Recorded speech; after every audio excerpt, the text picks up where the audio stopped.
Hello everyone, I welcome you all to anthropology for UPSC. और आज हम करने वाले हैं difference between prosimians and anthropoidea. अगर आप प्राइमेट्स का क्लासिफिकेशन देखेंगे तो जो फर्स्ट टू क्लासिफिकेशंस है वो प्रोसिमियंस और एंथ्रोपोइडिया में है। ठीक है, ये ओल्ड वे ऑफ क्लासिफिकेशन है और ये जो न्यू वे ऑफ क्लासिफिकेशन है इसमें भी इसी तरह से होता है, प्रोसिमियंस और एंथ्रोपोइडिया। एंथ्रोपोइडिया में आपको पता है new world monkey, old world monkey और एप्स, ह्यूमंस सब आते हैं। ठीक है, और प्रोसिमियंस में लेमूर्स, टार्जियर्स, जो एकदम सबसे स्टार्टिंग वाले प्राइमेट्स हैं वो आते हैं। तो चलिए अब देखते हैं दोनों के बीच में क्या डिफरेंस है। सबसे पहले तो आप ये डायग्राम बना कर आएंगे या फिर ये डायग्राम बना कर आएंगे। ठीक है, इसको बनाने के बाद सिमिलैरिटी पहले हम लोग दिखा देते हैं कि इनके बीच में कुछ सिमिलैरिटी भी है प्रोसिमियंस और एंथ्रोपोइडिया के बीच में। जैसे कि both exhibit 3 types of teeth, incisors, canine and molars. At least 3 types of teeth दोनों में होता है। अब 4 भी होता है एंथ्रोपोइडिया में, जैसे ह्यूमंस में भी प्री मोलर्स भी होते हैं, मोलर्स भी, तो 4 टाइप्स होते हैं, बट एटलीस्ट 3 तो होगा ही होगा बोथ। फिर both have testis in sac. जो हमारा रिप्रोडक्शन के लिए टेस्टिस होता है वो सैक में होता है, स्क्रोटम के अंदर होता है, एक बैग के अंदर होता है। नेक्स्ट है both belong to category of placental mammal. Prosimians भी प्लासेंटल मैमल है और हम लोग भी प्लासेंटल मैमल है। मतलब बच्चा जब जन्म लेता है तो वो मदर से प्लासेंटा के थ्रू जुड़ा होता है। In both a pouch is connected at the junction of small and large intestine called caecum. देखिए, स्मॉल इंटेस्टाइन से जब लार्ज इंटेस्टाइन की तरफ हम लोग मूव करते हैं, एकदम एंड में स्मॉल इंटेस्टाइन के और एकदम बिगनिंग में लार्ज इंटेस्टाइन के एक पाउच होता है, इसको हम लोग कैसम कहते हैं। वो वेल डेवलप्ड होता है दोनों में। ठीक है, इसका डायग्राम आपको पिछले लेक्चर्स में मिल जाएगा या आप गूगल करके भी देख सकते हैं। ये लार्ज इंटेस्टाइन के एकदम बिगनिंग में होता है, एक छोटा सा पाउच होता है और स्मॉल इंटेस्टाइन के एंड में होता है।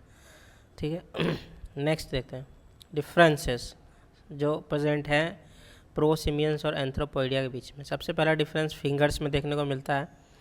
Prosimians have the ability to grasp things. यहाँ देखिए मैंने डायग्राम लगाया है, ये टार्जियर है। टार्जियर देखिए किस तरह से इसके फिंगर से इसने पेड़ को पकड़ रखा है, तो इनके पास फिंगर्स में ग्रास्प करने की एबिलिटी होती है। ठीक है, but unlike anthropoids lack the power to manipulation of objects.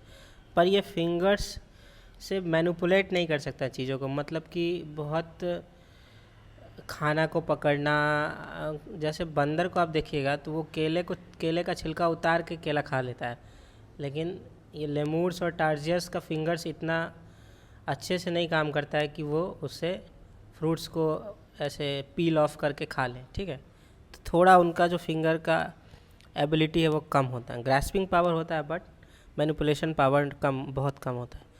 Nails, second and third finger of prosimians have claws instead of nails. तो ये थंब हो गया, ये फर्स्ट फिंगर हो गया, और उसके बाद सेकेंड और थर्ड जो फिंगर होता है वो क्लॉज होता है।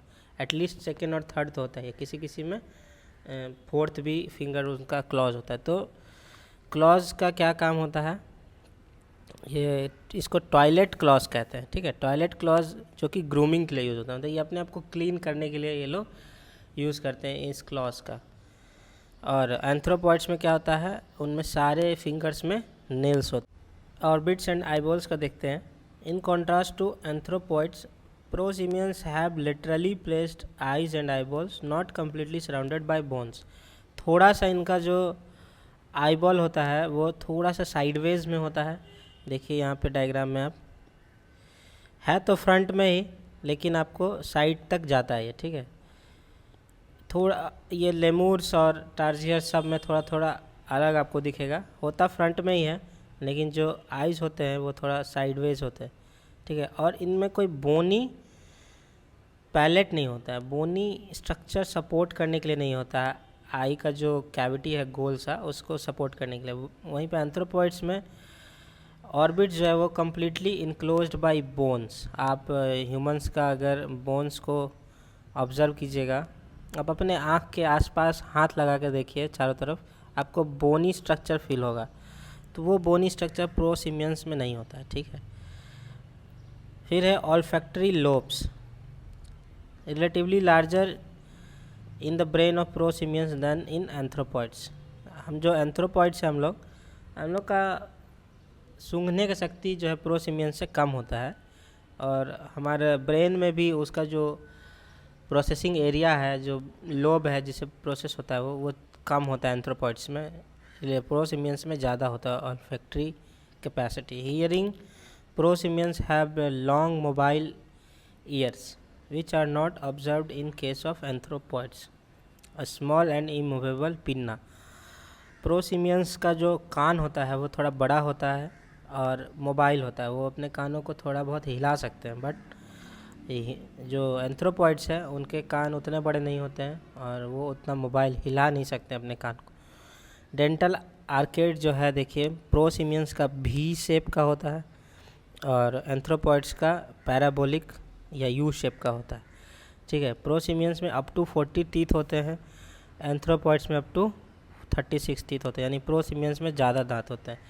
देखिए, ये बहुत ही इंटरेस्टिंग लॉजिक है याद रखने का कि प्रोसिमियंस से जैसे जैसे हम लोग आगे की तरफ डेवलप हुए, हमारा हाथ और पैर ज़्यादा डेक्स्ट्रस हो गया, ज़्यादा यूज़फुल हो गया, तो हम लोग और इजी अवेलेबल फूड खाने लगे, मतलब कि फ्रूट्स का, पका हुआ फ्रूट्स खाने लगे, ऐसा चीज़ खाने लगे जिसको खाने में हमें ज़्यादा जोर और भार नहीं पड़ता था, तो हमारा जो दांत है वो धीरे धीरे सिंपल स्ट्रक्चर में चला गया, तो इसलिए दांतों की संख्या भी कम हो गई। वहीं प्रोसिमियंस को बहुत मुश्किल से खाना मिलता है क्योंकि उनके हाथ पैर उतने मोबाइल नहीं होते हैं, तो उनको दांत की आवश्यकता ज़्यादा पड़ती है खाने के लिए, ठीक है। नेक्स्ट है, in many prosimians lower canines and incisors are fused together to make a comb like structure. बहुत सारे प्रोसिमियंस में कैनाइन्स और इंसीजर्स जो आगे वाले हैं, आगे 4 इंसीजर्स होते हैं, 2 कैनाइन्स होते हैं, तो ये आपस में फ्यूज होकर एक कॉम्ब लाइक स्ट्रक्चर, मतलब बहुत ही एक दूसरे पे चढ़कर डेवलप होते हैं, तो एक कंघी जैसा स्ट्रक्चर दिखता है, ठीक है। फोरामेन मैग्नम, देखिए, ये कंपैरेटिवली बैकवर्ड होता है प्रोसिमियंस में। फोरामेन मैग्नम किसको कहते हैं? हमारा जो ह्यूमन ब्रेन है, यहीं पे देख लीजिए, ये अगर ब्रेन है तो इसमें जहाँ से स्पाइनल कॉर्ड एंट्री लेता है उसको हम लोग कहते हैं, उस कैविटी को कहते हैं फोरामेन मैग्नम। तो ये थोड़ा सा पीछे होता है प्रोसिमियंस में और थोड़ा सा आगे होता है एंथ्रोपॉइड्स में, ठीक है। बिहेवियर, प्रोसिमियंस नॉक्टर्नल होते हैं, एंथ्रोपॉइड्स डायर्नल होते हैं। हम लोग दिन और रात दोनों में एक्टिव होता है एंथ्रोपॉइड्स, और प्रोसिमियंस सिर्फ रात में जनरली एक्टिव होते हैं। अपोजिबिलिटी ऑफ थंब, प्रोसिमियंस में मार्जिनली अपोजिबल होते हैं, लेकिन होते हैं, क्योंकि देखिए अपोजिबिलिटी ऑफ थंब जो है ये पूरे प्राइमेट ग्रुप का कैरेक्टरिस्टिक्स है। तो आप कम और ज़्यादा बता सकते हैं, लेकिन ऐसा नहीं बोल सकते कि प्रोसिमियंस में अपोजिबिलिटी ऑफ थंब नहीं होता। इसका मतलब ये हो गया अपोजिबिलिटी ऑफ थंब का कि आपका थंब फ्री टू रोटेट होता है, बाकी फिंगर से अटैच्ड नहीं होता है। अटैच्ड होता है बट फ्री, स्टिल इसमें डिग्री ऑफ मूवमेंट होता है, अपना फ्रीडम होता है। Cranium, larger and comparatively rounder in anthropoids.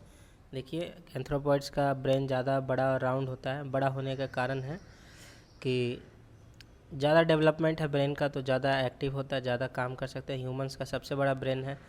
और राउंड होने का मतलब है कि धीरे धीरे सेंटर ऑफ ग्रेविटी जो है वो बीच में आने लगा, बाइपेडल वॉकिंग के लिए हेल्पफुल होता है। फिर है प्रोग्नाथिज्म, प्रोसिमियंस में स्नाउट में बी प्रेजेंट, एंथ्रोपॉइड्स में रिडक्शन इन प्रोग्नाथिज्म। तो प्रोसिमियंस का जनरली मुंह जो है वो लंबा होता है और एंथ्रोपॉइड्स का छोटा होता है, ठीक है। स्नाउट मतलब थूथन, तो हमारे में कम होता है, एंथ्रोपॉइड्स में स्नाउट कम होता है और प्रोसिमियंस में बड़ा होता है। हालांकि इतना भी प्रोजेक्टेड नहीं होता है, बट अलग अलग स्पीसीज़ में अलग अलग प्रोजेक्शन देखा जाता है प्रोसिमियंस में। जोग्राफिकल डिस्ट्रीब्यूशन, प्रोसिमियंस बहुत रेयरली पाए जाते हैं, एकदम सेक्लूडेड एरियाज़ में, बहुत कम एरियाज़ में मिलते हैं, जैसे कि वेस्टर्न घाट और मेडागास्कर में। मेडागास्कर आपको आई होप पता होगा, ये अफ्रीका से टूटा हुआ एक आइलैंड है, वहाँ पाया जाता है। और एंथ्रोपॉइड्स तो पूरे दुनिया में पाए जाते हैं, old world monkey, new world monkey. तो इस वीडियो में इतना ही था। आपको प्रोसिमियंस और एंथ्रोपॉइड्स के बीच में जो बेसिक डिफरेंसेस हैं हमने क्लियर कर दिए, और नेक्स्ट वीडियो में अब मिलते हैं। इस वीडियो में इतना ही। तब तक के लिए धन्यवाद।